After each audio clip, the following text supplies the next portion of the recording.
कहानी का नाम छोटा सा सपना। दूसरा अध्याय। तोता अब 5 साल का बच्चा नहीं रहा था। वक्त धीरे धीरे बीतते बीतते वह 10 साल का हो चुका था, लेकिन उसकी जिंदगी की मुश्किलें और भी गहरी हो गई थीं।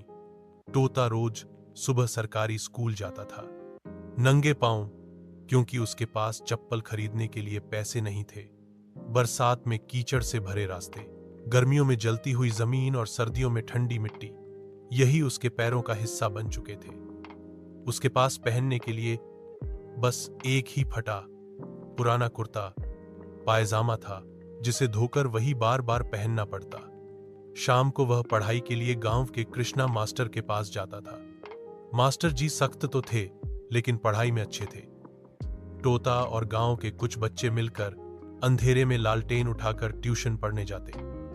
रास्ते में वे हंसते खेलते, मगर उनके दिल में एक ही बात रहती, कभी हम भी अच्छे कपड़े पहनकर, अच्छे जूते पहनकर पढ़ेंगे।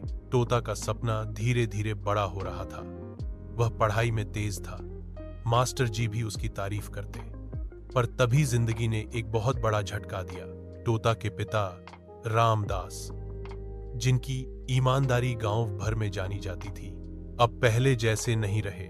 किसी ने उन्हें नशे की गोली खिला दी थी। इसके बाद उनका दिमागी संतुलन बिगड़ गया। धीरे धीरे वह शराब के आदी हो गए। अब वे काम पर नहीं जाते थे, बल्कि दिन रात नशे में धुत रहते।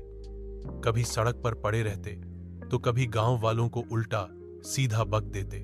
गांव वाले, जो पहले उनकी शरीफी का फायदा उठाते थे, अब उन्हें पागल कहकर मारते पीटते। कोई घर आकर उनके परिवार को गालियां देता, तो कोई सीधे रामदास पर उठाता। घर की हालत दिन प्रतिदिन बिगड़ती गई। तोता, उसका बड़ा भाई बुद्धा और बहन तुल